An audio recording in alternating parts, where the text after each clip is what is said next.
అమ్మ ఈరోజు రాత్రికి ఏం కర్రీ? పొద్దున్న కూర సాయంత్రం కూర తిందా నీ అన్న పోలికేసుకొని తిందాం. మా వీడియో రికార్డ్ ఇస్తున్నాము. అమ్మ ఈరోజు రాత్రికి ఏం కర్రీ? దొండకాయ కర్రీ.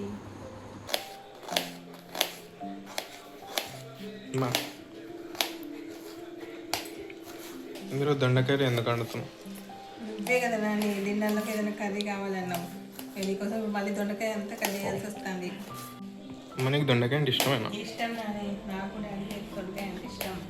అన్నయ్యకు నీకే దొండకాయ అంటే ఇష్టం లేదు.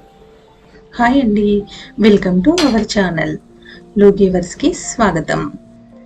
ఈ కొంచెం ప్యాన్ తీసేసుకొని కొద్దిగా నూనె వేసేసుకోవాలండి.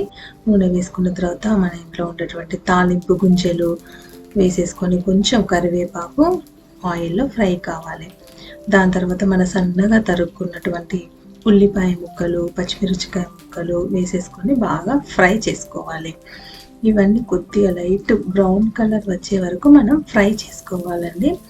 తర్వాత మనం ఫ్రెష్గా అప్పుడే ఇంట్లో చేసుకున్నటువంటి అల్లం వెల్లుల్లి పేస్ట్ వేసేసుకొని ఆయిల్లో కొద్దిగా అట్లా మనం వేయించుకోవాలండి. అల్లం పేస్ట్ వెల్లుల్లి పేస్ట్ ఏంటంటే ఆయిల్లో వేయగానే కొంచెం అడగంటినట్టు అవుతుంది. మధ్య మధ్యలో కలుపుతూ ఇలా ఫ్రై చేసుకోవాలి.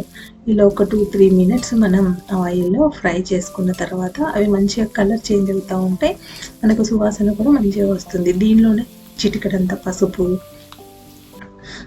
కొంచెం సాల్ట్, రుచికి మనం అంటే కారం కొద్దిమంది ఎక్కువ ఇష్టపడతారు, కొద్దిమంది తక్కువ ఇష్టపడతారు కదండి. అలా మీరు చూసేసుకొని ఎవరికి వీలు తగ్గట్టు అలా కారం వేసుకుంటే సరిపోతుందండి. ఇవన్నీ బాగా ఫ్రై అయిన తర్వాత మనం సన్నగా తరుక్కున్నటువంటి ఈ దొండకాయ ముక్కలన్నీ కూడా వేసేసుకోవాలి.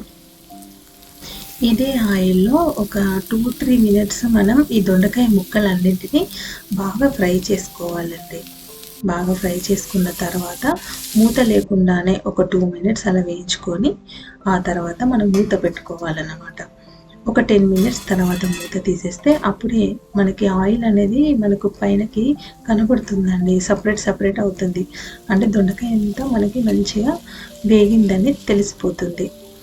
అంతే. ఈ దొండకాయ కూర మనం వేడి అన్నంలో కానీ చపాతీలో కానీ తినొచ్చు. చాలా టేస్టీగా ఉంటుందండి. సింపుల్గా అయిపోతుంది, తక్కువ మసాలాలతోటి. Homely food and healthy food కూడా. తర్వాత మా బాబుకి చిన్న బాబుకి అస్సలు ఇష్టం లేదండి దొండకాయ కర్రీ. పెద్ద బాబు కూడా అస్సలు ఇష్టం లేదు. కానీ డిన్నర్లో ఏదో ఒక వంట చేయమన్నాడు కాబట్టి చేస్తున్నాను. మనకి నచ్చదు కాబట్టి సైడ్కి మాత్రం ఆమ్లెట్ ఉందనుకోండి, ఎంత నచ్చని కూర అయినా మా బాబు ఇట్టే తినేస్తాడు. అందుకే మా బాబుకి ఇష్టమైన ఆమ్లెట్ కూడా రెడీ చేసేసాను. చాలా టేస్టీ డిన్నర్. నీ డిన్నర్ రెడీ. ఇదిగో నీకు ఇష్టం లేని దొండకాయ కర్రీ, టమాటా చారు, నీకు ఎంతో ఇష్టమైన ఆమ్లెట్. ఓకేనా?